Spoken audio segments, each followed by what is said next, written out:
이번 3편에서는 네이버 웹툰 전환 인턴 최종 탈락, 나는 왜 탈락했을까에 대한 복귀, 좀 아픈 과거지만 한번 내가 왜 탈락했을까를 좀 생각해봤고, 이것들을 통해서 네이버 웹툰에 전환형 인턴으로 들어가시는 분들도 있을 거고, 그냥 전환형 인턴, 다른 기업들의 전환형 인턴들을 하시는 분들이 있을 거잖아요. 그래서 그 전환형 인턴을 하시는 모든 분들이 좀 뭐 제 영상을 보면서 한 번쯤은 전환형 인턴 하기 전에 나는 어떤 태도로 하면 좋겠다라는 거를 고민해봤으면 좋겠어서 이 영상을 찍게 되었습니다. 나는 왜 전환형 인턴에서 떨어졌나? 부재? 나처럼 하지 마라. 사실 모든 것의 가장 큰 원인은 제가 그 인턴 기회를 가진 것에 대해서 내 실력보다는 행운이었다라는 생각을 많이 했던 것 같아요. 근데 자신감이 결여된 상태로 인턴 생활을 진행하다 보니까 좀 무리하게 뭔가 하는 것들도 있었고, 조급함이나 조바심을 많이 느꼈던 점도 있었습니다. 이러한 근본적으로 자신감이 없는 것에서 나오는 네 가지 제가 실수를 했었던 것 같은데, 그것들을 한번 말씀드려 볼게요. 첫 번째는 과유불급은 안 돼. 일목요연해야 해. 사실 회사에서 인턴을 관리하는 분들도 직장인이라는 점을 잊지 않으셨으면 해요. 그분들도 본인의 업무가 있고 인턴들을 관리하고 그 과제들을 평가하는 것 자체도 추가적인 업무일 뿐 그 업무만 진행하는 것이 아니라는 점이죠. 일례로 제가 네이버 웹툰 인턴을 진행하던 당시에 어떠한 작품을 좀 분석하라는 과제를 받았었어요. 당시 저는 작품을 분석하고 과제로 약 10가지 관점에서 20페이지 분량의 과제를 제출했던 적이 있습니다. 보통 다른 인턴 동기들은 한 6에서 8페이지 정도를 써서 냈는데, 그렇게 따지면 20페이지는 정말 많은 거죠. 왜 그렇나를 좀 제가 생각해보면 자신이 없었던 것 같아요. 그 불안해서 그 작품을 평가할 한 가지 혹은 두 가지, 세 가지 정도의 관점에서만 분석해서 일목요연하게 좀 딱 눈에 들어올 수 있게 설명을 하면 좋았을 텐데, 좀 불안해서 양치기를 많이 했던 것 같아요. 사실 그 20페이지가 정말 와 눈에 띄는 혹은 획기적인 뭐 또 관점 이런 게 아니었기 때문에 더 그랬던 것 같습니다. 많이 찾아보고 사실 다양한 관점을 생각해보는 건 되게 중요하지만, 그 중에서 정말 중요한 거, 꼭 이거야만 하는 거, 꼭 해야만 하는 거 한 두세 가지 정도로만 축약을 해서 살을 덧붙이는 걸 추천을 드릴게요. 혹여나 그런 것들을 추가하고 싶으면 메인 과제로 준비를 하고 부록 정도로 나머지 것들 내가 이런 것들도 준비했어요 라고 하고 보여드릴 수는 있을 것 같은데, 어쨌든 과제를 제출하는 것 자체는 어느 정도 축약을 해서 중요한 부분만 전달드릴 수 있으면 좋겠다라는 생각을 합니다. 저도 과제 양치기를 해봤기 때문에 지금 양치기 하시는 분들이 있다면 그 마음을 진짜 이해할 것 같아요. 지금 내가 열심히 하고 있어요. 저 밤새서 찾아보고 이만큼 찾아왔어요 라는 마음으로 과제를 준비하고 보여드리는 것일 텐데, 제 열정을 보여드리기 위해서. 하지만 그 정도가 지나치면 사실 직장인들 입장에서는 내가 봐야 할 게 추가 업무로 중요하지 않은 20페이지와 중요하게 잘 정리된 6페이지를 생각했을 때는 누가 생각해도 6페이지가 더 잘 읽히고 더 기특한 마음이 들겠죠? 20페이지는 물론 얘 열심히 했다라는 생각이 들지만 막 논점도 이상하고 다 읽었을 때 좀 허탈한 기분이 들게 되면 이 사람한테 좋은 점수를 줄 수는 없잖아요. 그래서 저는 넓게 좀 얕게 아는 것도 중요한 거라고 생각하지만, 인턴 일을 할 때는 좀 더 깊고 집요하게 하나의 관점으로 좀 파보는 것이 중요하다고 생각을 해요. 그래서 지금 과제 중이시라면 혹은 나중에 인턴을 하면서 과제를 부여받게 된다면, 이 모든 과제를 한 문장으로 나타냈을 때 중요한 키워드는 무엇인지, 한 문장으로 나타낼 수 있는지, 그 다음에 그거에 대해 덧붙이는 일들을 좀 하셨으면 좋겠습니다. 두 번째로는 사전에 멘토, 사수와 합의된 이야기된 방향대로 준비를 해라. A로 하기로 했는데 혼자 생각해서 B가 맞는 것 같다고 멋대로 바꾸지 마라. 입니다. 요것은 최종 과제와 관련된 에피소드인데요. 당시에 이제 콘텐츠 트렌드와 회사의 방향성을 좀 접목하는 최종 과제를 받았어요. 최종 과제다 보니까 되게 부담감도 컸고 잘하고 싶다는 생각도 컸고, 그러다 보니까 많은 자료를 수집하긴 했는데 방향성에 대해서 갈피를 못 잡은 거죠. 그러던 중 이제 좀 멘토 중에서도 가장 선임 멘토분 리더님이랑 이야기를 하게 됐는데, 저는 리더님이랑 A라는 방향성대로 과제를 하기로 했었어요. 근데 그 과제를 하다 보니까 중간에 못 하겠어서 B라는 다른 멘토분과 이런저런 얘기를 하다가 방향성을 바꿨어요. 그러니까 리더님이랑 과제를 이렇게 하기로 하고 다른 멘토분이랑 얘기하고 멋대로 방향성을 바꾼 거죠. 대망의 이제 최종 과제 발표 날 발표가 끝나고 그 리더님, 멘토님이 저한테 물으시더라고요. 뭐라고 하는 건 아니고 혹시 A라는 방향성으로 준비하기로 했는데 왜 B 방향성으로 과제를 준비했나요? 이유가 있었나요? 라고 웃으면서 물어보시더라고요. 저는 그때까지만 해도 크게 막 이게 뭐 중요한 질문이겠어? 라는 생각을 했었는데, 그래서 결국에는 뭐 어떠어떠한 이유들로 비방향으로 결국에 준비하게 되었다라고 말씀을 드렸는데, 사실 돌이켜봤을 때는 내가 A 방향대로 못하겠으니까 포기하고 그냥 변명으로 그렇게 말한 것밖에 안 되더라고요. 나중에 돌아봤을 때. 그리고 또 의미로 바꿨으니까. 리더님이랑 좀 더, 저는 이거보단 이게 맞는 것 같아서 이게 좀 더 중요한 것 같아서 이 방향으로 바꾸겠습니다가 아니라 혼자 하다가 안 되니까 바꿔버린 거예요. 그런 것들을 좀 조심해야 되겠다라는 생각이 들더라고요. 그래서 첫 번째로는 포기하지 않고 준비하는 게 중요하고, 합의된 대로. 두 번째로는 만약에 이 합의된 것을 좀 바꿔야 된다면, 내가 생각했을 때 합의된 것보다 더 좋은 아이디어가 있다면 리더님이나 멘토님이나 제가 먼저 처음에 말했던 분과 좀 얘기를 해보세요. 이 방향성은 이렇게 바꾸는 게 더 좋을 것 같아서 이렇게 준비해도 될까요? 그러면 리더님도 막 말씀을 해줄 수 있잖아요.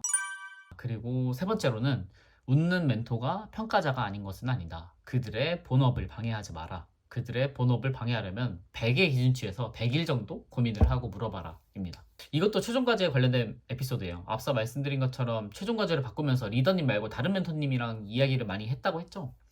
그래서 최종과제 한 5일 남았을 때는 매일매일 그 다른 멘토님이랑 1대1로 줌을 열어서 막 1시간?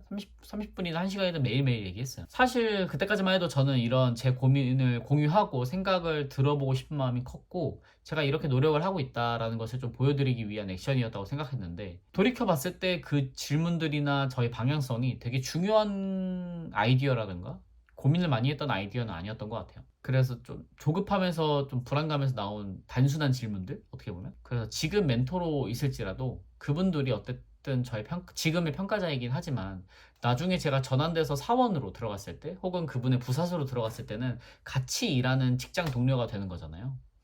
그래서 그분들의 입장에서는 나의 일을 방해하지 않을 사람, 가르침이 필요하지만 사소한 것부터 하나하나 일일이 알려주지 않아도 되는 업무 센스가 있는 사람, 고민을 충분히 해보고 물어보는 사람, 이런 사람들이 부사수나 본인의 멘티로 오면 좋겠다라는 생각을 하겠죠. 근데 저는 그러지 못했던 거예요. 조급해서. 저는 어쨌든 멘토님들한테 상황을 공유하고 질문을 던지고 충분한 아이디어를 고민하는 것은 되게 중요하고 좋다고 생각을 합니다. 생각해보지 않은, 나 혼자 고민해보지 않은 아이디어를 툭툭 던지면서 이거 어때요? 저거 어때요? 라고 묻는 거는 그들의 시간만 뺏기만 할 뿐, 그리고 그들의 시간을 뺏으면서 제 평판만 낮추는 것일 뿐이라고 저는 생각을 합니다. 아무튼 그들이 허탈하지 않게 많이 고민해서 말씀을 해주시면 좋을 것 같아요. 결국에는 질문은 좋다. 그러나 깊은 고민 후에 하고, 멘토도 사수도 직장인이라는 것을 꼭 기억해줬으면 좋겠어요. 일찍 정시에 퇴근하고 싶고 본인 업무로도 이미 충분히 힘든 사람들임을 감안해 주세요. 네 번째로는, 평가에 들어가지 않는다고 해서 진짜 안 들어가는 게 아니다 라는 점입니다. 팝업 과제라고 해서 평가에 안 들어가 하지만 나중에 어쨌든 최종 면접을 볼 때 그 사람의 인상이나 그 기존의 태도 이런 것도 보면서 당연히 그 점수가 안 들어갈 수 없잖아요. 그 팝업 과제도. 사실 알았죠. 시간이 부족하니까 평가에 안 들어간다고 하니까 좀 소홀했던 것 같아요. 단순히 이거 과제에 안 들어가, 그러니까 대충 해도 돼, 이런 의미가 아니잖아요. 그러니까 과제에 안 들어가도 충분히 잘할 수 있는 거고, 노력해서 집중해서 할 수 있는 건데 그러지 못했다는 게 조금 아쉬웠습니다. 그러면 이렇게 하지 마라 네 가지를 알아보았는데, 이번에는 전환형 일터 할 때의 마음가짐을 이렇게 했으면 좋겠다라는 생각이 들어서 저의 경험을 토대로 한번 말씀드리려고 합니다. 제가 경험했던 전환형 인턴을 뽑는 대기업 두 곳을 정리해봤는데요. A기업의 경우에는 입사해서 인큐베이팅을 통한 인재 육성보다는 바로 업무에 투입할 수 있는 업무 센스와 신입만이 가질 수 있는 좀 크리에이티브함을 좀 원하는 기업이었어요. 이런 기업의 경우에는 회사의 중요한 업무 외에도 과제의 양이 되게 많고 실무에서 할 수 있는 자잘한 업무들을 다 수행하기도 합니다. 또한 인사를 잘하거나 친화력이 중요한 것도 당연히 맞지만, 내가 어떤 사람인지를 보여주는 것이 정말 중요하다고 생각을 해요. 예를 들어 신입사원 A는 새로운 콘텐츠 기획에 뛰어나지, B사원은 자신이 기획한 아이디어를 일목요연하게 잘 설명하지와 같이, 누군가 내 이름을 들었을 때 걔는 뭐를 잘하지 라고 기억이 될 수 있을 정도로 해야 된다는 말씀입니다. 물론 친화력이 좋고 인사성이 밝은 것도 되게 중요하지만, 업무와 관련된 특징이 걔는 뛰어나 라고 하는 게 제일 베스트라고 저는. B기업에서는 입사해서 키워나가는 인재를 보는 것이고, 그 인큐베이팅을 통해 육성시키려는 게 강하기 때문에 자세, 열정 뭐 이런 것들을 많이 보는 기업이라고 생각을 해요. 이런 기업의 경우에는 전환형 인턴을 할 때 4주 혹은 8주 단위로 하나의 큰 과제를 부여합니다. 실무에 밀접한 과제라기보다는 좀 더 신입사원의 인턴에 튀는 아이디어를 보고자 함이며, 그 과정에서 얼마나 동기, 선배 사원과 잘 녹아들 수 있는지, 친화력이 있을 수 있는지를 보는 것이 좀 더 크다고 생각을 해요. 또한 실제 업무를 체험하기보다는 대학교 과제스러운 업무를 보여봤습니다. 당연히 대학교 과제는 아니지만 뭔가 우리가 나아가야 할 방향, 뭐 좀 이런 거대한 뭐 기획 같은 거, 이제 뭐 좀 크리에이티브함을 좀 보려는 것과 얼마나 열심히 노력하는지를 좀 보려고 하는 거겠죠. 여기서 중요한 것은 과제를 하는 중에도 실제 업무를 계속 배우려고 하는 의지, 도와줄 게 없는지 한 번이라도 더 물어볼 수 있는 센스가 필요하다고 저는 생각을 합니다. 뭐 A, B 기업 모두 장단이 있는 것 같은데 A 기업의 경우에는 퇴직과 입사가 많지 않아서 신중하게 신입사원을 뽑는 느낌이라면 B 기업의 경우에는 빠르게 돌아가는 조직이고 퇴사와 입사가 빈번해서 그 사람이 퇴사하지 않을 정도의 열정과 태도만 있다고 생각되면 뽑는 뭐 그런 기업인 느낌을 받았습니다. 그렇다면 여기서 어떤 마음가짐을 가져야 되는지 한번 말씀드리겠습니다. 이건 공통적으로 드리는 말씀입니다. 인사. 모든 것의 사실 기본이죠. 첫인상을 어떻게 판가름하냐 할 수 있느냐는 사실 업무하기 전에는 인사가 다라고 저는 생각을 해요. 웃는 모습으로 인사하는 것 꼭 잊지 말아주세요. 친화력, 동기와 선배와의 친화력입니다. 동기는 사실 경쟁자가 맞죠. 티오가 20%이든 80%이든 정말 모든 것은 카더라라고 생각을 해요. 저도 네이버의 경우에도 뭐 한 30에서 50%라고 했던 게 맞기는 했지만 모든 사람이 다 뽑힐 수 있고 모든 사람이 다 떨어질 수 있는 상황이기 때문에 다 같이 전환되자는 마음으로 인턴 생활을 하면 좋을 것 같다고 생각을 합니다. 그리고 선배에게 먼저 다가갈 수 있는 그들도 바쁘고 정신이 없어서 그들을 방해하지 않는 선에서 업무에 대해서 물어보거나 도와드릴 점들이 있는지 물어보는 것도 중요하다고 생각을 합니다.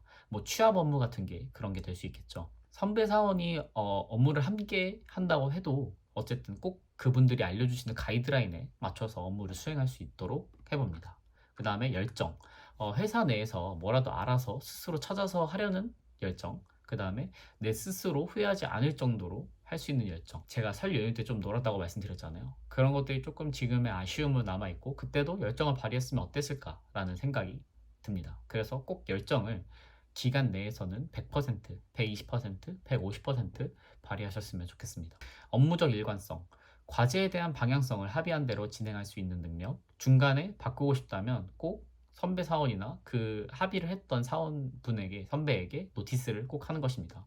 또한 주어진 과제를 정해진 날짜와 시간에 마무리할 수 있는 능력도 중요합니다. 그 다음엔 압축적 커뮤니케이션. 이것도 굉장히 중요한데요. 원페이지로 설명해라 혹은 엘리베이터 스피치처럼 가장 중요한 거 한 가지로 상대방을 설득시킬 수 있는 것이 중요하다고 생각을 해요. 모든 과제에서 혹은 모든 데일리한 업무에서도 엘리베이터 스피치처럼 정말 한 가지 중요한 것을 얼마나 깊고 왜에 대한 고민을 해봤느냐가 정말 중요한 것 같거든요. 가장 중요한 원팅으로 상대방을 설득할 수 있으면 좋을 것 같습니다. 그 다음으로는 자신감을 가져라. 스스로를 믿어라. 입니다. 저는 이게 가장 중요하다고 생각하는데 제가 이 자신감이 없었기 때문에 앞서 말씀드린 네 가지의 실수를 했었던 것 같고 조급한 마음이 여기서 다 나타났던 것 같습니다. 제가 네이버 웹툰 인턴을 할 때 항상 비교에서 오는 불안과 긴장이 많았어요. 내가 지금 이 자리에 요행으로 있는 건 아닌가? 라는 생각. 그러다 보니 남보다 더 많이 해야 된다는 강박관념이 생겼고 질적으로 심도 있는 과제가 아닌 양치기의 과제만 많이 진행을 해왔었죠.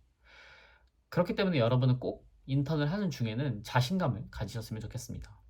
해당 회사에서 인턴의 기회를 얻는 것 자체가 그 회사가 정하는 기준, 그 회사가 생각하는 기준 이상으로 여러분이 해왔다는 것을 증명하는 것입니다. 모두가 동일선상이라는 생각으로 하세요. 나는 된다는 마음가짐이 정말 중요합니다. 추가로 여기가 아니어도 돼. 그냥 경험하러 혹은 포트폴리오 쌓으러 이력서에 한 줄 넣으러 온 곳. 나는 입사해도 이 정도 일만 할 거니까 인턴 때도 이 정도만 할래. 안 되면 떨어지고 말지 뭐. 와 같은 마음가짐이 있다면 없애시길 추천드려요. 그런 마음가짐이 있다고 해도 만약에 팀 업무를 하고 있는 분이라면 다른 인턴분들에게 굉장히 민폐를 끼치는 일이기 때문에 한 번, 두 달, 한 달 할 수 있는 그 기간만큼은 누구보다 뒤지지 않을 정도로 열심히 하셨으면 좋겠습니다. 전환형 인턴에서 탈락한 나 어떡하죠? 사실 뭐 유튜브에 쳐보면 전환형 인턴에서 탈락하신 분들의 유튜브도 좀 있고 사실 저도 경험했기 때문에 전환형 인턴에서 일단 탈락하게 되면 사실 세상이 무너지는 것 같아요. 감정 기복이 진짜 엄청나죠. 그냥 저 보이는 저 매드에 누워가지고 그냥 계속 우울한 상태로 있는 거고 울지는 않았지만 거의 울 것 같은 기분으로 계속 하루 종일 그 다음에 상대방을 기피한다거나 도피한다거나 후회하거나 슬픔이 막 물려왔어요. 진짜 모든 감정이 한꺼번에 오더라고요. 그래서 뭐 주변에서 누가 만나자, 뭐 가족들이 방에 나와서 좀 뭐 좀 하자 이래도 그때는 아무것도 하기 싫었었던 것 같아요. 진짜 아무것도 하기 싫어서 저 침대에 누워서 진짜 하루 종일 한 일주일 정도를 그냥 누워서 아무것도 안 했던 것 같아요. 밥만 먹으러 나가서 밥 먹고 누워있고 밥 먹고 누워있고. 사실 가족들도 제 눈치를 봤죠. 어떻게 보면 제가 정말 좋아했던 기업이었고 도전한다고 해서 도전했는데 결국엔 떨어진 거니까 사실 위로도 한마디 주기가 좀 되게 조심스러웠던 그런 상황이셨던 것 같아요. 저희 부모님이나 가족들한테는. 그래서 어느 정도 시간이 한 일주일 정도에서 10일 정도 지나니까 뭐 나는 도전했고 소중한 경험을 얻었다 정도의 자기 위안과 좀 자신감을 좀 회복하기 시작했고 나중에는 시간이 좀 더 지나서 다시 하자 뭐든 일단 하자 하면서 자소서도 쓰고 운동도 다시 하고 했던 것 같아요. 부정의 단계를 어쨌든 꽤 겪었어요. 일주일에서 한 10일 정도 겪었는데 자고 일어나면 항상 이런 생각을 마음속으로 되뇌었던 것 같습니다. 이건 꿈일 거야. 내가 떨어졌다고? 에이, 난 붙었을 거야. 갑자기 공석이 생겨서 내가 떨어진 게 맞다고 하더라도 갑자기 사업이 잘 돼서 추가 인원이 필요해서 날 다시 부를 거야. 이러한 생각을 했었는데 어쨌든 결국에는 시간이 약이다라는 게 맞는 것 같아요. 한번 떨어진 데서 다시 불러줄 일은 없고 그렇다고 내가 지금 뭔가를 할 수 있는 건 없고 조금 스스로 아무것도 안 하면서 나 스스로 회복하는 시간이 좀 필요한 것 같습니다. 떨어졌다고 해서 세상이 무너진 것도 아니고 취업을 못하는 것도 아니고 다 아닌데 그냥 어쩔 수 없어요. 그 기간만큼 어느 정도의 시간만큼은 나 혼자 좀 이겨내는 시간이 필요합니다. 어쨌든 이 떨어진 게 나 자신의 하나의 경험이 되기도 하고 하나의 이야기거리가 되더라고요. 뭐 지금 회사에 들어왔을 때도 너는 인턴을 어디서 했었니? 그래서 네이버 웹툰에서 했었다. 다들 신기해 하시고 그런 것들도 좀 있었던 것 같아요. 돌이켜 봤을 때 정말 좋은 기억이고 좋은 추억이었던 것 같고 또 다시 돌아갔을 때 현대건설이랑 네이버 웹툰 중에 뭘 선택할래? 라고 했을 때도 네이버 웹툰을 했을 것 같아요. 제 생각에는. 전환형 인턴 탈락 후 1년이 지난 나의 모습. 사실 2022년 1월 3일부터 2월 25일까지 2달 하고 떨어지고 나서 제가 5월인가 6월에 바로 다른 기업의 MD로 붙었어요. 그때도 이 전환형 인턴에서 한번 떨어지니까 더 이상 취준을 하기 싫은 마음이 좀 있더라고요. 그래서 붙자마자 다른 뭐 자소서 넣던데 뭐 1차 합격했던데 이런 것도 그냥 다 포기하고 바로 입사를 결정했던 것 같습니다. 취업하고 사실 1년이 지난 지금에는 고민이 없냐고 물어보시면 항상 고민인 것 같아요. 나는 짧은 호흡의 일을 좋아하나? 지금에 하는 일이 좀 짧은 호흡의 일인데 네이버 웹툰에서 했던 일들이 좀 긴 호흡의 일들이었거든요. 혹은 나는 회사원이고 싶을까? 아니면 회사원을 그만두고 나만의 무언가를 좀 하고 싶을까? 사실 이거는 모든 회사원들의 공통점이죠. 퇴사하고 뭐 자기 거 하고 싶다라는 생각이 드는 게 어쨌든 공통적이니까. 나는 콘텐츠를 좋아하나? 또 아니면 상품 기획이나 이런 좀 더 소비자들의 직접적으로 되어 있는 그런 MD 업무를 좋아하나? 뭐 이런 것들을 포함해서 정말 많은 고민들이 연속인 것 같아요. 지금도 그리고 내일도 아마 뭐 이 회사를 다니면서도 뭐 만약에 퇴사하게 된다고 하더라도 퇴사하고서도 계속 이런 고민을 하게 될 것 같은데 어쨌든 이런 고민하는 저를 되게 긍정적으로 보고 받아들이기로 했어요. 고민하지 않고 편안하게 있는 것보다는 고민하고 조금 뭐라도 바꿔보려고 하는 게 나은 것 같다는 생각을 하게 되었습니다. 저는 여러분은 지금 어떤 상황이신지 궁금하긴 해요. 뭐 전환 인턴 중이시든 전환 인턴이 끝나고 결과를 기다리고 계신 분이시든 아니면 뭐 전환 인턴에 붙으신 분이시든 떨어지신 분이시든 사실 그 감정은 다 지나간다는 거. 그 당시에는 잘 몰랐지만 어쨌든 취업은 하게 되어 있고 내가 정말 좋아하는 기업에 취업을 하느냐 아니면 어느 정도 타협하고 취업을 하느냐 이런 정도의 차이는 있겠지만 그래도 내가 계속 노력하면 어쨌든 사회인으로서 회사에 취업을 하고 돈을 벌 수 있다는 점은 알아주셨으면 좋겠습니다. 감사합니다.